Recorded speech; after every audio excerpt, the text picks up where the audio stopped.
gasto 2.6.8.1.2.1 es un tipo, o sea, es un gasto que se realiza, en este ejemplo, en tema de proyectos, y así se clasifica. El 2 inicial significa que es un gasto. El 6, que viene a continuación, la genérica del gasto, hemos dicho que es de adquisición de activos no financieros, que en buena cuenta son los que cubren casi la mayoría de los proyectos en ejecución. Luego viene, ese es el 6, pero luego viene el siguiente nivel, este nivel 8, ¿qué significa? Tenemos que ir los dos acá. Eso ya es la subgenérica, el nivel inicial. Y punto 1, además, entonces por lo tanto estamos hablando de otros gastos de activos no financieros. Y vean ustedes, por ejemplo, los edificios residenciales tienen esta clasificación. La adquisición de maquinarias, equipos, por ejemplo, tiene esta clasificación. Entonces, no te voy a abordar con tanta clasificación, porque a cualquiera abordar tanta clasificación, tanto nivel de clasificación. Lo importante es que el tipo de gasto o el tipo de ingreso tiene que tener una clasificación, un estanco donde yo colocar este tipo de gasto para hacer estadísticas adecuadas, ¿no? De cómo se llaman las finanzas. Para mi juicio, a mi gusto personal, es demasiado específico. O sea, poner 5 niveles de gasto. Además, pregunto, ¿ustedes creen qué pasa si yo no coloco los 5 niveles en el sitio adecuado? Hago un gasto para comprar para adquirir un consultor que va a hacer un estudio de perfil, por ejemplo. Yo tengo que clasificar en 2.6.8.1.8.9. ¿Qué pasa si no hay punto 10 y no hay punto 11? ¿Qué pasa? Exactamente, o sea, es un tipo de... Ya es una clasificación, ya por ser muy exquisitos, de verdad que a veces incidimos a que fallen, y si fallan de verdad no pasa gran cosa. No pasa gran cosa. O sea, es como que cuando te dicen los simientes te vas a ir al infierno. Si clasificas mal, te vas a... Y de eso no pasa, ahí no va a quedar. Entonces, de verdad, también a veces en políticas públicas, cuando somos demasiado exquisitos, fomentamos muchas incoherencias, muchos fallos, y al final del día no se usan. Para mí, hemos hecho un gran avance en tema de articular la clasificación con la clasificación contable y con la clasificación internacional. Pero de ahí a bajarnos 5 niveles para ver dónde lo clasifico exactamente y depender de un presupuestólogo que sabe exactamente dónde colocar, de verdad que mayor valor agregado no le da. Debería haber mucho menos, ¿no? En normativa comparada, normalmente la clasificación es mucho menos. Son 2 o 3 niveles máximos. Acá tenemos 5 niveles, es bastante. Claro que esto también tiene que ver mucho con tema contable, ¿no? Como quisimos articular TAS con la parte contable, pues su cuenta general tiene varios niveles. Su razón de ser de tal. El tema es que este es un caso muy concreto, por ejemplo, de lo que queremos hacer en proyectos de inversión pública para financiar. En este caso sería 2.8.1, el 2.2, esto es, a ver si intentamos ubicar esto. Por ejemplo, yo que estoy metido acá, tengo que ver todavía esto. 2.6.8.1. Hasta acá estamos. Y el 2.1 está a este nivel. 2.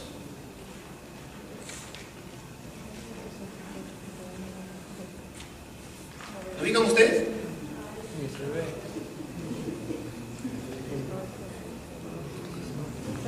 Ya. Ese es el problema. ¿Se dan cuenta? Y eso que tengo que llegar todavía acá. Bueno. Para mí particularmente es demasiado detalle. Clasificar un gasto en demasiado detalle te induce, quieras o no, a tener mayor fuente de error. ¿Para qué? Para saber dónde está, digamos, algo bien pequeño. No. A mí como inversión pública, por ejemplo, me interesa muchísimo clasificar las obras, las consultorías de obras, o sea, los comités técnicos, dónde están. Y por ahí alguna cosa más. Por ahí saber dónde está el perno que vaya a una máquina X.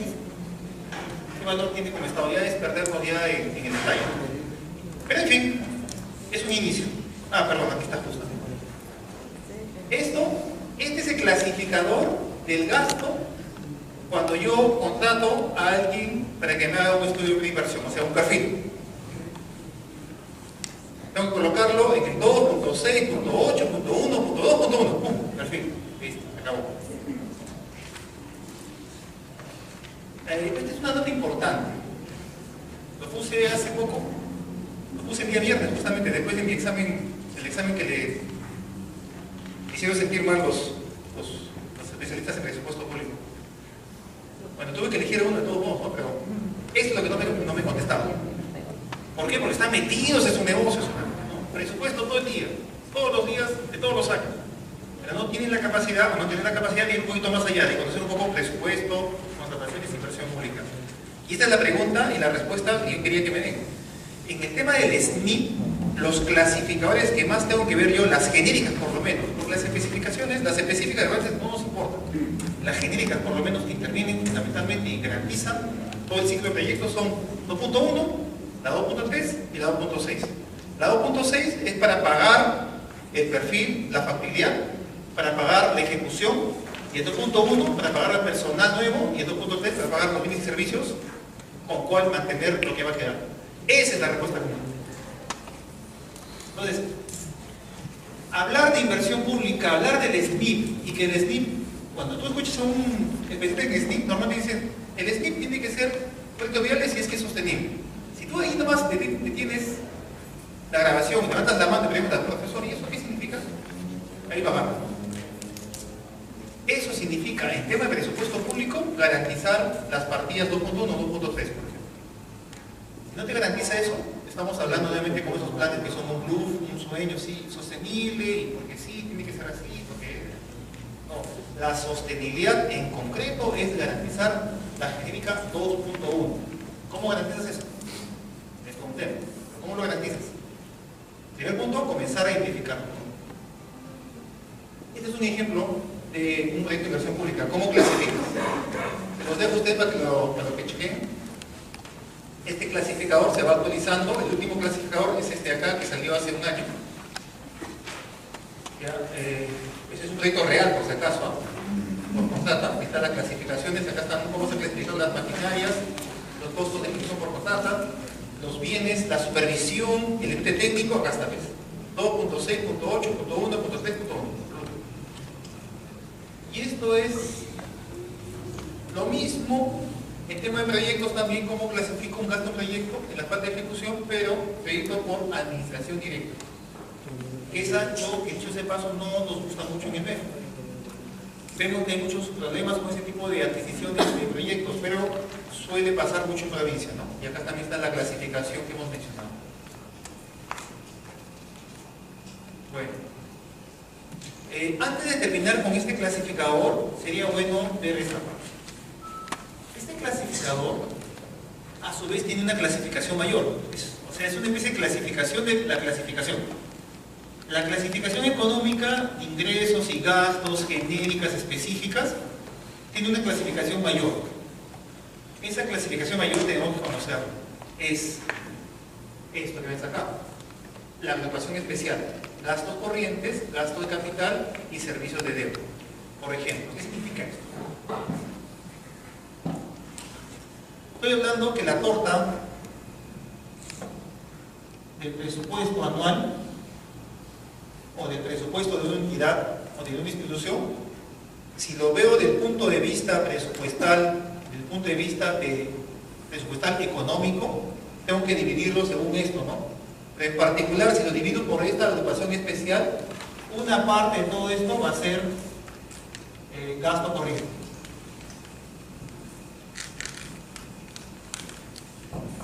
Otra partecita va a ser el gasto de capital. Y esto va a ser deuda. Cada una de estas clasificaciones, a su vez, están conformadas por algunas genéricas, algunas específicas. ¿Cuáles son las genéricas que forman el gasto corriente o las específicas que forman esto? Y lo mismo acá y lo mismo acá, es lo que te acabo de señalar en ese cuadro resumen, ¿no? El gasto corriente está conformado, siempre va a estar conformado por las genéricas 2.1, 2.3, 2.3, 2.6, por la específica 2.1, por la genérica 2.5 y la específica 2.5, 2.2, y la reserva de contingencias, por la genérica 2.0. El gasto de capital, el gasto corriente es aquello que me permite como Estado seguir manteniendo eso que ya existe, pagando sueldos, manteniendo la infraestructura ya existente, etc. El gasto de corriente es aquello que me permite mantener lo ya existente. El gasto de capital es aquello que me permite incrementar justamente mi capital como Estado. Es lo nuevo, en buena cuenta. Por eso que los proyectos de inversión pública, normalmente la ejecución están acá. Es un subconjunto del gasto de capital. Pero cuando en el SNIP me dicen que mis proyectos tienen que ser sostenibles, o sea, una vez que termine la intervención, tienen que darse en el tiempo, ya eso va a gasto corriente. Y en gasto de capital tenemos justamente la específica 242, la 2522 y las genéricas 26 y 27. Entonces, de ese marco no va a salir. Y finalmente el servicio de deuda es, como hemos visto, el 2.8, es decir, gastos de deuda. Son formas de clasificar el gasto. Yo sé que si tú nunca has visto esto te puede confundir, de hecho confunde mucho. Pero es lo que tú vas a ver en el día a día cuando hablamos de presupuesto. Y eso que es una sola clasificación que estamos viendo, no vamos a ver más clasificaciones. Pero una forma de clasificar el gasto es teniendo en cuenta la parte económica. Gastos e ingresos. Gastos e ingresos, genéricas específicas. Y esto que es gasto corriente, capital y deuda general. ¿Hasta ahí alguna pregunta, por si acaso?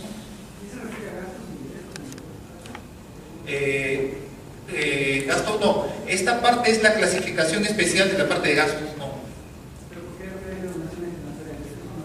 No, también hay gastos, claro que sí. También es gasto. Por ejemplo, hay entidades, hay entidades, créanme, que hay entidades en las cuales reciben plata solamente para luego transferir. Una especie de transferencia. Está clasificado como donación de transferencia. Por ejemplo, bien concreto, el Ministerio de Vivienda. El Ministerio de Vivienda recibe más o menos unos 2.000 millones anuales,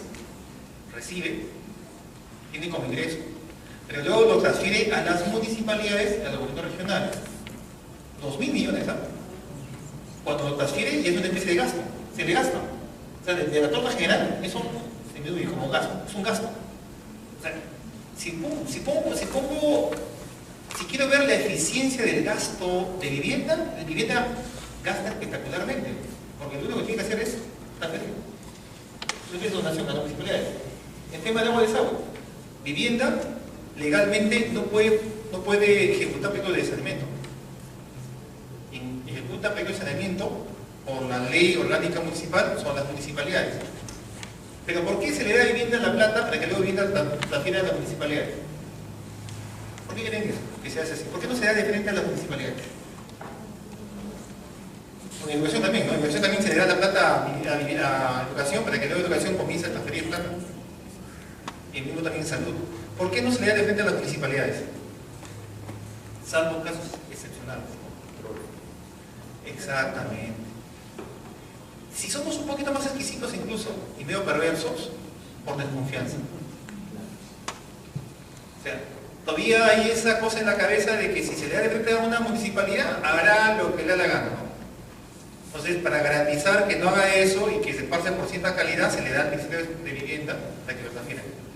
Pero ¿saben qué es vivienda? Y yo veo vivienda.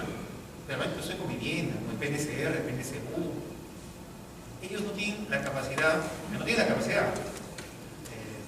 o sea, no tienen, son contadas las personas. Si una persona tiene una capacidad determinada, no tienen que evaluar, un montón de cosas. Así que estas cosas de acá simplemente hacen un convenio con la municipalidad con un cierto criterio muy vago y se los transfieren. O sea, ni siquiera pueden evaluarlo como debe ser para hacer la transferencia. Son 6 personas que están en la OPE. ¿Tú crees que 6 personas van a evaluar 2.000 millones de soles? No pueden, no pueden. Lo máximo que hacen estas 6 personas es, incluso las 6 es toda la OPE. Lo que ves la diferencia solamente son 2 personas. Estas 2 personas lo que hacen, por lo menos garantizan un buen convenio. O sea que legalmente el convenio está muy adecuado y el convenio te pone, si cumples esto, te castigo, te vas al infierno, Igual las municipalidades hacen, muchas de ellas hacen cualquier cosa con esa plata, ¿no? Nunca rinden cuentas, me transfieren, no sé, tal vez la libertad sea una excepción, tal vez, no conozco muy bien la libertad. Pero todo el país pasa eso, ¿no? Municipalidad que recibe plata para agua y desagüe, se lo gasta donde Dios sabe qué cosa, hace la mitad, lo deja ahí estancado y todavía fresco se echan la culpa a Lima, ¿no? Al MEF, a vivienda, ¿no? O sea, han cobrado su diezmo y encima no termina la cosa. Ingeniero, ¿y cómo actúa Contraloría? Claro, ahí tiene mucho que actuar Contraloría. Contraloría, cuando ve el presupuesto público, justamente por eso la clasificación le sirve a Contraloría. Porque si no estuviese clasificado a Contraloría, vería un universo donde intervenir. Una de las cosas donde Contraloría se mete más es justamente el clasificador de gasto, el gasto de capital, donaciones y transferencias. ¡Pum! Se mete ahí. ¿Qué tan eficiente puede ser Contraloría? Muchos casos están judicializados justamente por la intervención de Contraloría. Y esa es la labor de ellos en realidad, actuar ex post. Pero tal vez el paso siguiente sea como país trabajar esto ex ante. O sea, porque una vez que ya se transfirió la plata y que el alcalde y su seguiría ha hecho lo que quiso, esto sí ha guardado su diezmo. Digo, tal vez en La Libertad no sea así. Ingeniero, en La Libertad hay 90 alcaldes judicializados. Pues, tal vez, no sé.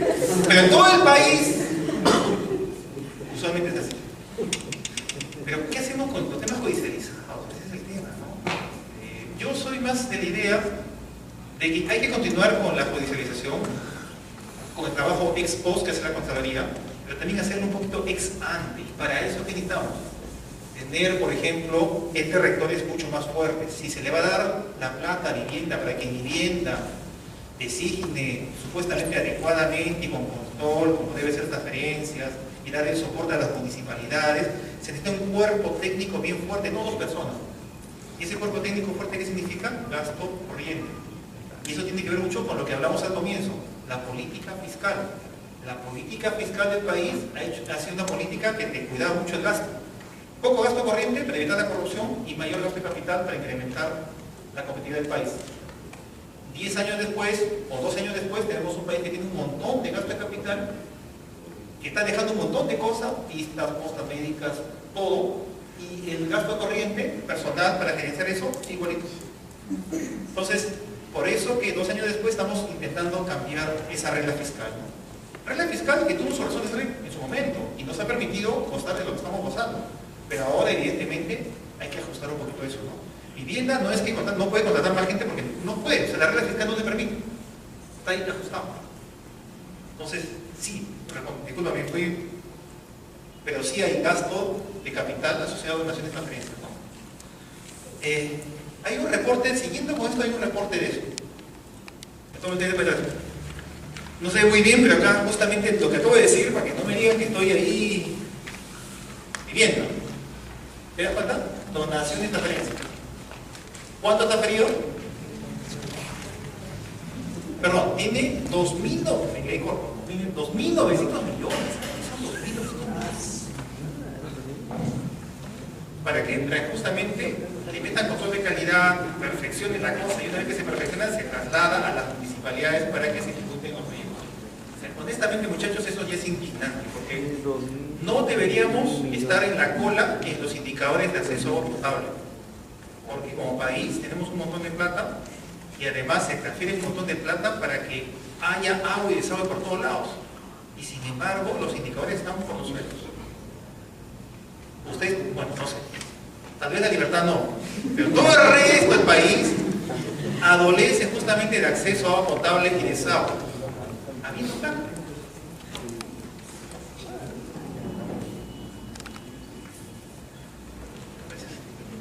¿Ya? Estas estadísticas se las dejo, estudienla y a 15 días lo podemos discutir un poquito mejor tal vez. Pero es una muy buena pregunta, ¿cierto? Ya, sigamos con los conceptos. Eso en cuanto a la clasificación económica. ¿Se acuerdan del cubo? Ya, hemos visto una cara del cubo. La misma plata, hemos visto desde un punto de vista. La misma plata ahora vamos a ver desde otro punto de vista, que es el punto de vista programático.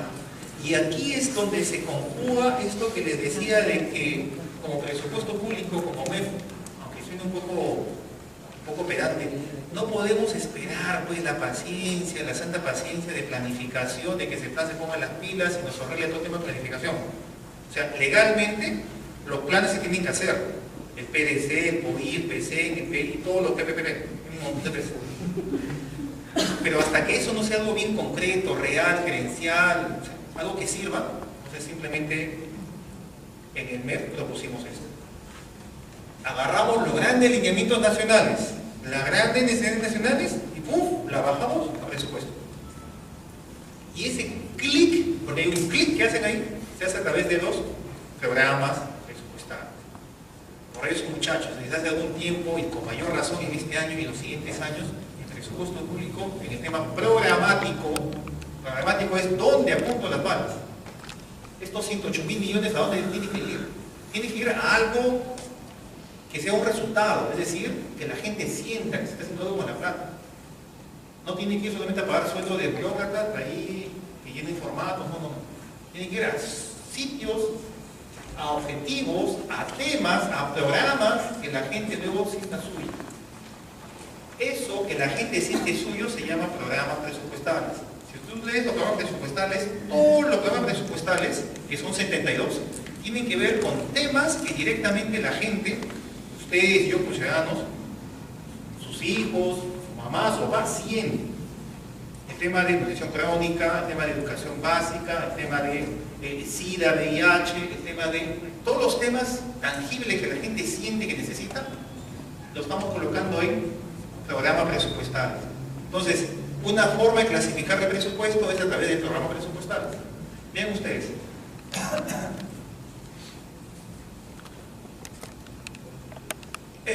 Estos resultados finales, en teoría justamente de la cadena de valor que le mencionaba, ¿se acuerdan? La cadena de valor comienza con la parte de abajo, los insumos, que es una parte bien técnica, burocrática, pero tiene que ser base para llegar al resultado, que son cosas que la población siente. Vean usted el presupuesto público en su normatividad, ¿cómo es? Te dice que justamente en la cabeza está el resultado final, o sea, eso que la gente siente como necesario. Ya no está en la cabeza lo que el funcionario público necesita para operar, o sea, el papel que necesita, la impresora que necesita, la computadora que necesita, su gran sueldazo que necesita, no. Ahora lo importante es lo que la gente siente como importante. Acceso a agua, educación básica, educación técnica universitaria, etc. 72. No sé si la institución, yo cuando entregué un material, les dejé 3 documentos. El PPT, la lista de los 72 programas estratégicos y su clasificación. Leanlo, no sé si lo han entregado ustedes, o está en digital, se lo pueden pasar. Está reducido. Están esos 72, para que vean cuáles son los grandes temas y a ver, tú cuando leas eso, a ver, de acá a 15 días me dices a ver si en esos 72 temas no está o falta algo importante que tú como ciudadano, no mejor enseña a su papá, a tu mamá, porque son temas así. O sea, si tu papá o tu mamá no siente eso, tómenlo así coloquialmente, entonces estamos mal como estamos. Porque el Estado está justamente para satisfacer las necesidades de tu papá, tu mamá, tu hermano, tu tío, tú, como ciudadano.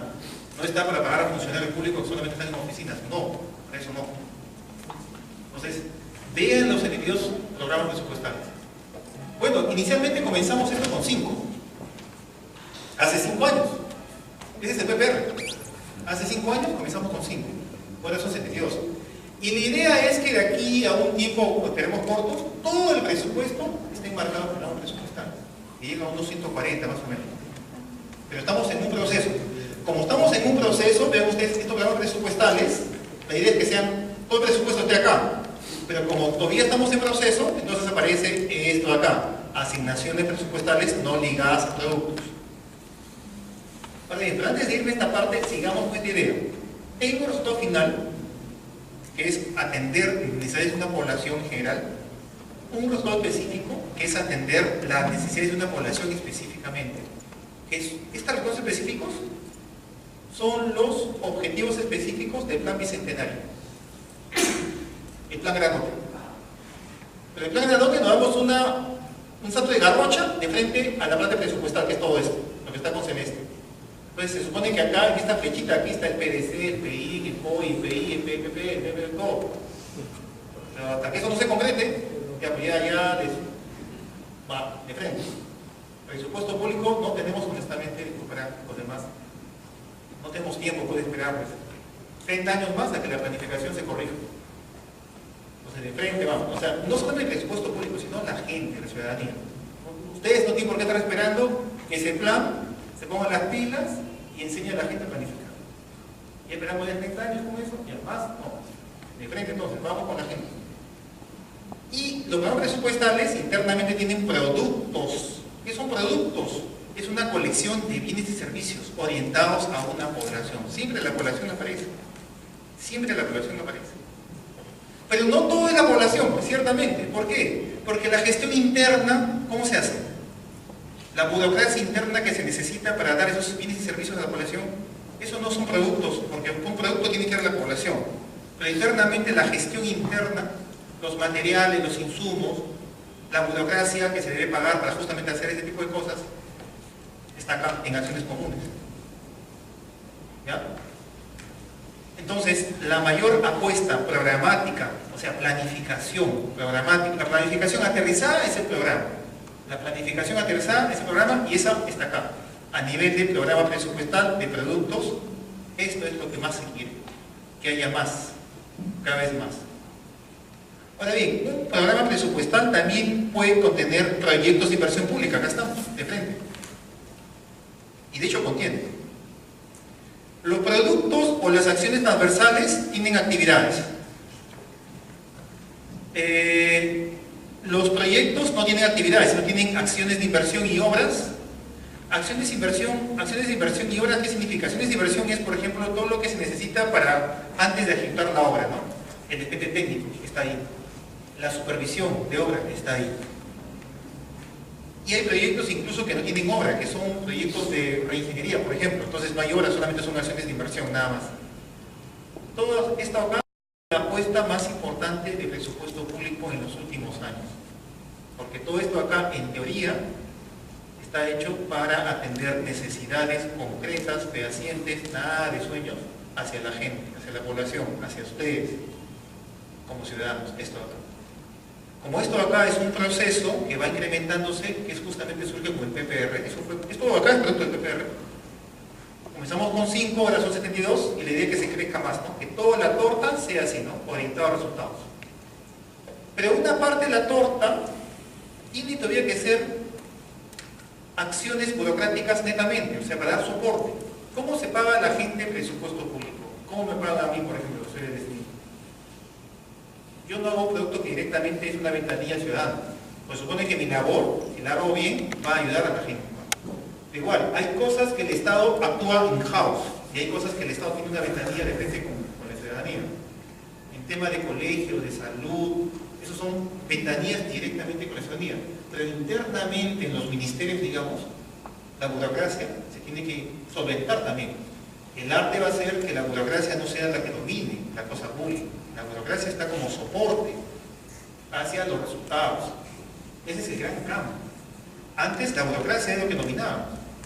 Y todo el Estado público, ustedes pagaban los impuestos ¿para qué? Para mantener la burocracia. Pero como no desaparece, está acá. Acciones centrales, que también pueden ser proyectos o pueden ser actividades, depende.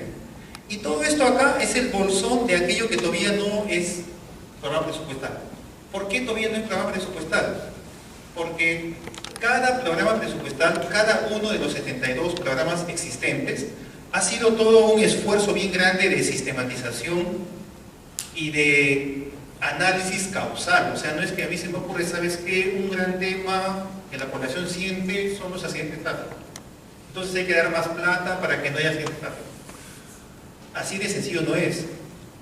Se tiene que detectar accidente de tráfico, pero además, ¿cuál es la razón fundamental por la cual hay mucha incidencia de accidente de tráfico? ¿Cuáles son las causas? ¿Y cuáles son las causas de las causas? Y las causas de las causas. ¿Y qué puedo hacer para que la causa de raíz se supere? Entonces hay un modelo causal. Hay un modelo causal. Eso se hizo con todos los 72. Entonces, esto que dice asignaciones presupuestales no ligadas a productos, están en proceso de análisis todavía, ¿no? Se supone que hemos calculado que más o menos serán unos 140 programas grandotes, ¿no? Y se supone que como país, en algún momento, ya no deberíamos hacer un montón de proyectos, como actualmente sucede, ¿no? Actualmente, estadísticamente, tenemos 20.000 proyectos viables por año. Eso es una exageración. Proyecto chico, una verita, un proyecto, una postita médica, un proyecto, un colegio, colegio, no, pues, tenemos que tener pocos elementos y apuntarle con todo. Esos pocos tienen que ser los programas estratégicos. Educación inicial, a quedarla ahí, todo, una sola cosa, no 20.000 proyectos chiquitos. Entonces, esto va a ayudar a dejar de atomizar todo el gasto público, ¿no? Brasil, por ejemplo, ¿cómo creen que maneja Brasil su inversión pública? Toda la inversión pública no pasa de 100 grandes programas, nada más. No es que cada uno comience a inventar un proyecto. En cambio, en nuestro país, ustedes estudian SNI, se van con un alcalde y al alcalde le van a vender un proyecto todos los días, ¿no? Va formulando. No. Un país más serio no está formulando cada rato proyectos. Formula un gran proyectote, grandote, porque por eso tenemos tanta plata, y se quedó, le damos mantenimiento constantemente. O un programa, ¿no? Un programa educativo, punto, se acabó. No estamos inventando la rueda cada rato. Eso es lo que hace Brasil, Colombia, Chile. En esa ruta estamos yendo nosotros. Por eso que el SNI también tiene que adecuarse a eso. Bueno, esa es la clasificación. Esto que está con celeste es la clasificación programática. En resumen, el corazoncito es la programación presupuestal. El programa presupuestal, que refleja, esta vez sí, las necesidades, se supone directamente de la gente, y reta a la burocracia a adecuarse a eso, presupuestalmente hablando. Eso, muchachos, es una revolución en silencio. ¿Se dan cuenta? Bien complicado, bien difícil, se está llevando a cabo. Entonces, no solamente pues, cuando aumentan presupuesto público creen que es meterse al CIAF y hacer un devengado, un girado, un pagado. No, eso es de verdad ya pensar ya muy chato, ¿no? Estamos cambiando el país para bien, y les invitamos a ustedes que sean parte de ese cambio. Ese es funcionalmente, ¿ya? Pues eso se resume abajo: programas, productos, proyectos, actividades, acciones, clasificación programática. En el ejemplo que les he pedido que les entreguen, ahí están los grandes programas y cómo se clasifican. Es un listado oficial, 72. Pero cada uno de los elementos, de los átomos de las intervenciones, a su vez tiene una clasificación funcional, que son las antiguas, no sé si ustedes conocen, función, programa, subprograma. Solamente que eso lo hemos eliminado de nombre y se llama ahora función, división funcional y grupo funcional. Son formas también de clasificar. Esto de acá lo hemos mantenido porque viene de antiguo. Pero la idea, honestamente, muchachos, esto acá la idea es eliminarlo. Algunos que han usado esto, se elimina. Actualmente todavía es legal y todavía es vigente. Pero honestamente nuestra apuesta mayor con presupuesto público es atacar esta parte de acá. Programas presupuestales. Creo que a continuación hay unos ejemplos. A ver. Bueno. Acá simplemente explico un poquito más lo que acabo de decir, ¿no?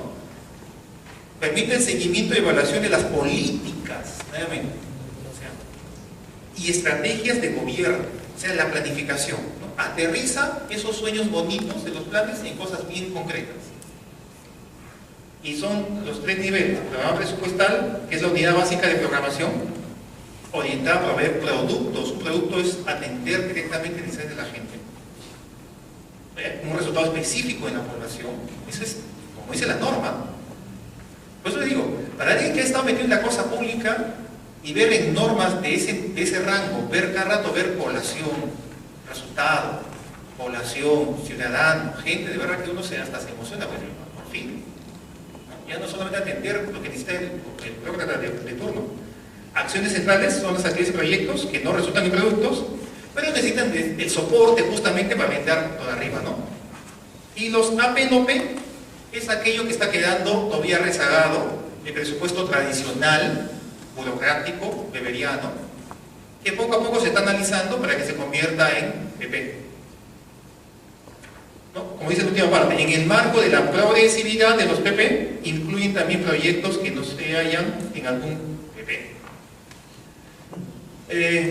Aquí hay una definición de que hemos estado hablando: producto, acciones comunes, proyecto. Esta definición de proyecto es una definición consensuada con el SNIP. El SNIP también tiene un gran reto, como yo lo veo. Esto, si no se los digan, si están grabando, por favor, esta parte sí, disculpan mis colegas del SNIP, pero esto es lo que no le gusta a mi gente. Es impresionante. Yo soy fundador del SNIP y hay gente que ha llegado después y es más papita que papa. No, que el SNIP no le toque, no, que el SNIP... El SNIP, como cualquier sistema, también tiene que perfeccionarse y adecuarse a los tiempos. Exactamente. El SNIP también se tiene que adecuar y articular adecuadamente con el presupuesto público. Pero así como pasa con presupuesto público, que hay mucha gente que solamente ve presupuesto público, en el SNIP también hay mucha gente que solamente ve SNIP. Y cree que ahí comienza y acaba el mundo. Y de repente son gente que lleva 5 años después y está más papista que el Papa, ¿no? Esa gente hace mucho daño a los sistemas. Necesitamos gente con una amplitud mucho mayor. Esta definición a mucha gente no le gusta porque dice, no, pues eso no dice la norma. No dice la norma, pues es el espíritu. Y a eso tenemos que ir todos. Cierto, hay cosas que no dicen mucho del SNIP ahí. Esta es la parte funcional, función, división funcional, grupo funcional. Es así como antes se clasificaba, todavía es algo que se ha quedado por tema histórico, pero posiblemente ya quede de lado. Y paso de frente a un tercer tipo de clasificación. Nuevamente, ¿no? Tenemos el gran cubo, el presupuesto. Una forma es la forma económica, ingresos y gastos. Y en gastos una clasificación especial que es gasto de capital, gasto corriente, deuda. Luego otra forma que es la programática, que es lo que está revolucionando para bien, pienso yo, todo el gasto público y orientándolo a las necesidades de la población. Otra tercera forma también de ver el gasto de fuente de financiamiento. Y eso también es algo que se escucha todos los días en presupuesto público. La fuente, el REO, dice, ¿qué es REO? Bueno, a partir de hoy día deben conocer lo que es REO. Famosísimo REO. REO son los recursos ordinarios. Esa es la fuente que el mismo MEP tiene la posibilidad de administrar directamente y que te asigna a ti como municipalidad, como gobierno regional, como ministerio, como entidad. El MEP tiene una porción de presupuesto público que ella misma la genera o la gestiona. Tú como entidad recibes plata de diferentes fuentes. La fuente del MEP es justamente la REO. Y es más, lo más importante de REO posiblemente sea lo siguiente. Esa fuente que el MEP te asigna a ti, que no es lo único, tú tienes varias fuentes, pero REO es la del MEP netamente. Esa fuente que el MEP te asigna a ti y tú no lo gastas en el año, ¿qué crees que pasa? Si el MEP te da plata a ti y tú no lo gastas en el año, ¿MEP qué hace? ¿Te premia, sí o no? No, pues no te va a premiar, no te pasa. Se devuelve al MEF. Y por eso que mucha gente escandalosa dice, no, perdí mi RO. Y el MEF tiene el RO. Y el MEF, si tú no lo has gastado un año, pues, vuelve. Por eso que justo en esta época más o menos, y de acá a un mes, la paranoia en las municipalidades, ¿no? O gobiernos regionales. Quieren gastar todo su RO. Lo que no han hecho en 7 meses, 8 meses, 9 meses, quieren hacerlo en el RO.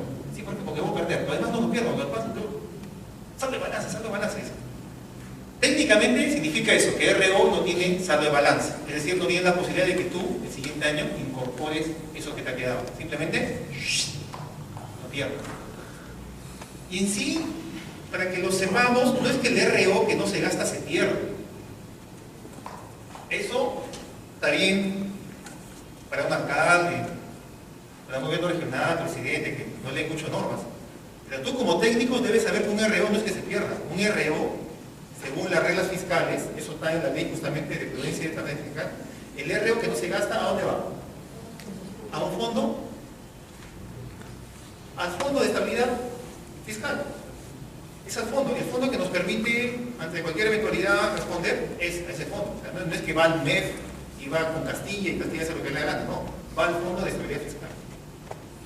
O sea, la ineficiencia de los alcaldes, la ineficiencia de los gobiernos regionales, la ineficiencia de los ministerios, conserva un fondo justamente para la estabilidad fiscal, ¿no? Entonces tampoco no es que va donde Castilla y reparte todo y eso, no. Eso es lo que dicen los alcaldes y las malas lenguas, pero no es así. Por eso es que tú vas a leer hoy día, en la noche, antes de irte a dormir, la ley de prudencia y estabilidad fiscal, y te vas a dar cuenta que es así. Y ya, las fuentes entonces son 5 fuentes, ¿no? RO, RDR también. En este negocio ya sale así como militar, ¿no? RO, RDR, ya no te confunde. RO, recursos ordinarios. RDR, recursos directamente recaudados. Nadie dice recursos directamente recaudados, todo el mundo dice RDR. Que son los recursos que tú recibes cuando tú mismo generas esto acá, por ejemplo, tus impuestos, o sea, aunque impuestos municipales están más abajo. Eso lo vamos a ver después, ya. Sobre todo, por ejemplo, imagínate en el caso de las empresas, ¿no? Hay empresas que cobran, y ese cobro es justamente un impuesto directamente recaudado. O sea, depende de ti, ya no depende del MEF. Ese es tuyo. Y tú cuando haces tu presupuesto, tú incluso prevés cuánto de ingreso vas a tener. Pero eso ya depende de la entidad, no depende del MEF. El ROC, que son los recursos por operaciones oficiales de crédito, son los que se gestionan con deuda externa o interna también. Deuda externa es con el Banco Mundial, con el BID, con el JICA, con KfW. Las donaciones y transferencias, es lo que hemos hablado justamente hace un momento, sirven eso, vienen de deuda, de convenios también con entidades externas, pero también nacionales. Entre las mismas entidades nacionales se hacen también transferencias, donaciones no, sin transferencias, como el caso de vivienda, o la lámina esa que dice todas las transferencias, hay un montón de transferencias, todas esas van acá. Y los recursos determinados. Si te das cuenta, las fuentes a su vez se clasifican en rubros, pero la clasificación de rubros por RO, RD, RROC y donaciones es ociosa, ¿no? Es lo mismo, te repito. El rubro se inventó hace como 3 años más o menos para desclasificar o subclasificar los RDs. Hay varios tipos de RDs. El Fondo de Compensación Municipal, ¿eso se llama? ¿No han escuchado una vez? Sus siglas son más conocidas. FONCOMún, exactamente. Cuando una municipalidad ve todas las fuentes que tiene, una fuente es FONCOMún. Una fuente irrisoria, y a veces hasta da vergüenza ajena, es la fuente del MEF, que le da, qué sé yo, un milloncito, nomás 2 milloncitos. Pero FONCOMún es un poquito más. FONCOMún es justamente RD. Las contribuciones a fondos también es otra fuente, otro rubro de RD. Ah, y acá está el famoso canon. Canon, sobre canon, regalías, renta, aduana, participación, canon sobre todo, ¿no? Canon. Eso que hace poco ha causado bastante revuelto, canon. Dicho sea de paso, el canon en realidad, ¿sabes qué es el canon? ¿Cómo se obtiene la parte del canon? Más o menos. Más o menos. Pues las empresas, ¿qué hacen las empresas? Las empresas tienen que pagar impuestos.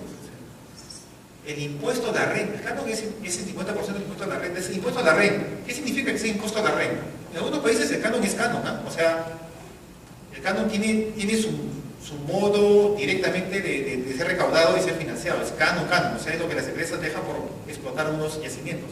En nuestro país no es eso, en nuestro país es impuesto a la renta. ¿Qué significa eso? Significa que si no creamos el ámbito, el ambiente adecuado para que la gente pague sus impuestos, especialmente las mineras, en nuestro país, nos gusta o no nos guste, es minero. O sea, no nos gusta, a mí no me gusta, pero la verdad es eso, o sea, se mete la cosa pública, sale que los países mineros. Si asustamos a los mineros y no damos condiciones para que paguen sus impuestos, o que paguen menos impuestos, ¿qué va a pasar? Se recauda menos en canon. Y si se recauda menos en canon, ¿qué significa? Se reparte menos. Entonces es impresionante cómo la gente del señor Santos, por ejemplo, de Cajamarca, para quejándose, y ahora se queja más porque el canon blanco. Si él mismo sí primero en asustar a los mineros en que Conga no va y todo lo demás. Y encima se queja de que no haya canon. Y así como este señor, varios señores más, ¿no? Hay mucha gente en el MEF que piensa que a las mineras no se le debe decir que sí a todo, por supuesto que no. Porque también hay mineras que han dicho de todo en el país. Pero hay que ser responsables. No hay forma de decirle que no. A estas alturas hay formas inteligentes de que no a la gente. De asustar a la gente, el cómo la ignorancia, decirle, ¿sabes qué? Ahora como te asusté, ahora tú tienes que darme impuestos y decir tengo más canon. Y es un desconocimiento absoluto de la cosa pública. Entonces, esto, canon, es impuestos. Si no genera un ambiente adecuado para el pago de impuestos, entonces no me puedo quejar. Los impuestos municipales, ¿no? Acabar, ese tipo de cosas también están ahí. Entonces es una forma de ver el presupuesto también por fuente de financiamiento y algunos tips. RO básicamente es recaudación tributaria. No incluye saldo de balance. ¿Qué significa eso? Significa que si tú no gastas esa partida de RO o los gastos por RO, designados como RO, entonces el siguiente año simplemente se pierde. No es que yo ejecuto y luego voy incorporando y acumulando, no, se pierde.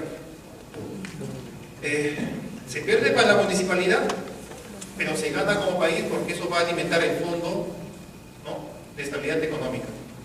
Los RDR comprenden los ingresos generados por las entidades públicas, ¿no?, que ellos mismos generan directamente en su actividad. Eso se entiende mucho mejor cuando la entidad pública es empresa. Internamente genera sus ingresos, ¿no? Y eso se incluye saldo de balance. Es decir, si tú generas internamente tus ingresos, llega a fin de año y no basta, eso el siguiente año tú lo puedes incorporar a tu presupuesto. Hay un proceso de incorporación. Se incorpora. Una vez que tú lo incorporas, entonces ya es parte también de tu ingreso. Por eso es una fuente, RDR. Lo de endeudamiento es lo que más blindado está. El endeudamiento, una vez que te endeudas con el Banco Mundial, con el BID, ya prácticamente está garantizado durante todo el periodo de endeudamiento que haya saldos de balance que se van actualizando. Cuando tú formulas tu presupuesto, cuando es fuente de endeudamiento, o sea, cuando es plata del Banco Mundial, del BID, ya prácticamente está garantizado, ¿no? O sea, por eso que a veces nos conviene a algunos, si queremos hacer algunas cosas, estar enmarcados en tema de endeudamiento, porque eso sí te garantiza. En teoría todo debería garantizarse, pero sobre todo lo de deuda, porque es un compromiso internacional del país, te garantiza que tú recibes el presupuesto los demás años. Está más rarito. En realidad es porque incluye saldo de balance. Las donaciones de transferencias, como RD, incluye también saldo de balance. El FONIPRED, por si acaso, esto lo mencioné, es un caso aparte, FONIPRED. Ojalá nos alcance tiempo para hablar de eso, pero ojalá. Okay. Es poco tiempo, pero si es la posibilidad, hablaremos de este fondo en especial llamado FONIPRED. No sé si han escuchado, en revista se escucha bastante. Ese fondo se escucha bastante, no me acuerdo. ¿Es fondo? Bueno, es un fondo que hemos creado en el MEF, justamente nuestra dirección, la dirección que maneja el SNIP es la que maneja también este fondo, que es para dar a los gobiernos locales y regionales la posibilidad de que financien sus proyectos. Por eso, muchachos, no hay excusa. Eso de que una municipalidad pequeña diga, no, pues yo no tengo para pagar a un gran consultor un proyecto que me va a costar la formulación 150.000. El FONIPRED está para eso. Simplemente tú concursa y si presentas una cosa más o menos coherente, respetable, te ganas tu platito. Y no solamente la formulación de proyectos, sino también la ejecución de proyectos. El FONIPRED. Cualquier rubro. No, eso es importante. El FONIPRED también hemos aprendido tipo PPR, ¿no? PPR, o la programación estratégica, uno de los principios es la priorización. Entonces hemos priorizado 7 u 8 temas. En FONIPRED hay 7 u 8 temas también. El último tema que hemos incorporado ahora, a partir de este año, de este concurso, el último que ha salido hace un mes, es el tema de seguridad ciudadana, comisarías.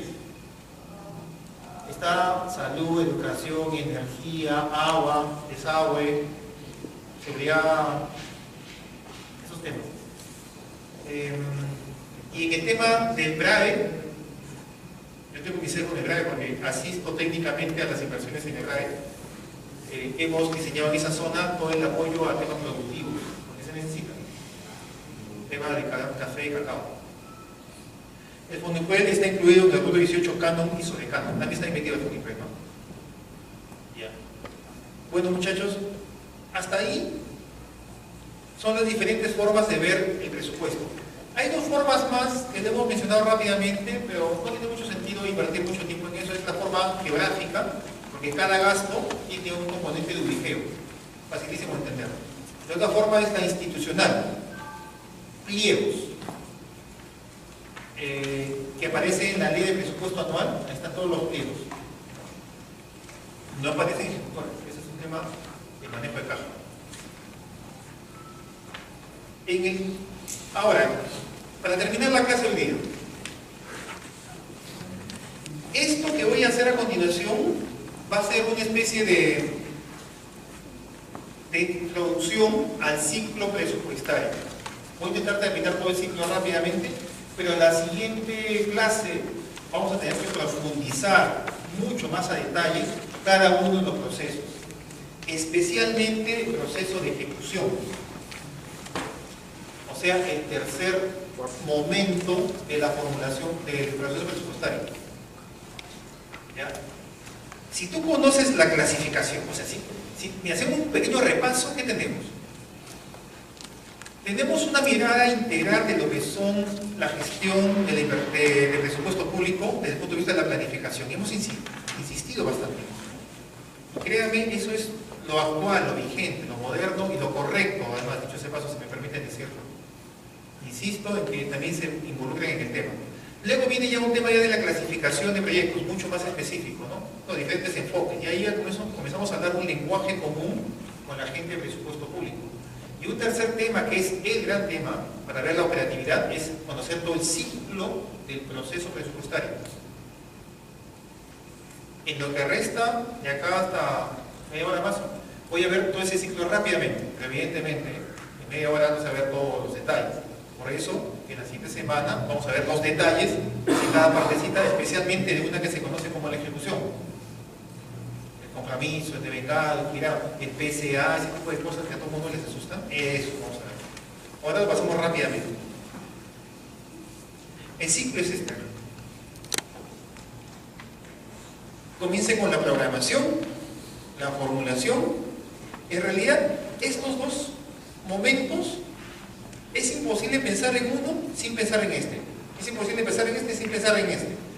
Es más, siempre todos los años, presupuesto público saca una directiva de programación y formulación. Están juntos. Es difícil separar eso con esto. En el tiempo también están juntos, casi. ¿Ya? Pero tienen su razón de ser, por lo cual se puede separar. Pero van juntos estos dos. Luego viene ya, cuando una vez que se aprueba una vez que tienes tu programación y formulación, que es básicamente plantear la propuesta de tu proyecto de presupuesto público, este proyecto tiene que aprobarse. Y según Constitución, esa aprobación se da en el Parlamento. El Ejecutivo lo presenta en agosto, el Parlamento lo aprueba hasta noviembre. Y ahí queda aprobado el presupuesto del siguiente año. Y si ya está aprobado, ¿qué resta hacer el siguiente año? Comenzando enero, ejecutarlo. Y hay que ver cómo se ejecuta adecuadamente las cosas. Y aquí donde voy a incidir en 15 días. Bastante la parte de ejecución. Luego viene la parte de control de evaluación, que en realidad también es importante, pero esto no es tan complejo de verlo y de hacerlo. Estamos en proceso. Y este es el ciclo. La base legal de este ciclo es el artículo 14 de la Ley General del Sistema de Presupuesto Público. Entonces comencemos rápidamente a ver un pantallazo general a todo el ciclo. Pero antes de eso, tengo que ver más o menos cuánto resta para... Bueno, resta bastante poco. Este es como... no pude sacar un carro más tarde. El otro carro que había era a las 11:30 y iba a llegar casi a las 8:30, 9, y no puedo llegar tarde, así que mi carro sale, dice Nitsa, que sale a las 8:15. Así que termina a las 8 y voy corriendo. La programación. A partir de este año, una cosa bien curiosa ha pasado con la programación. A partir de este año, presupuesto público ha comenzado a hacer una innovación adicional a todo lo que había hecho antes. La innovación adicional es que se quiere formular y programar el presupuesto público multianualmente. ¿Se acuerdan que les dije en un momento, cuando comenzamos la clase, que una tendencia internacional, una buena práctica internacional del presupuesto público, y ya no es ver el año fiscal solamente, sino ver el periodo fiscal, 3 años, 5 años? Eso se hace en muchos países. En el Perú todavía es el año fiscal, pero este año hemos comenzado en presupuesto público ya a tantear cómo sería un presupuesto multianual. La norma misma del presupuesto te dice, la directiva te dice que es referencial. O sea, lo que tú has planificado de aquí a 2 a 3 años, que también te han pedido esta vez, eso es referencial. Pero ya hemos comenzado. Entonces yo calculo que en un par de años, 5 años máximo, ya todo va a ser multianual, ¿no? Por eso que la definición ahora cambió un poquito de la programación. Te dice, es la fase del proceso presupuestario, la primera fase, ¿no?, en la cual las entidades públicas, sobre la información del primer año del ejercicio de programación multianual, por eso te explico eso, porque eso según norma es En el primer año del ejercicio de programación multianual es que se va a determinar ahora la programación. La multianualidad, según la norma vigente, le dice que se debe hacer el ejercicio por el año 2014, 2015 y 2016.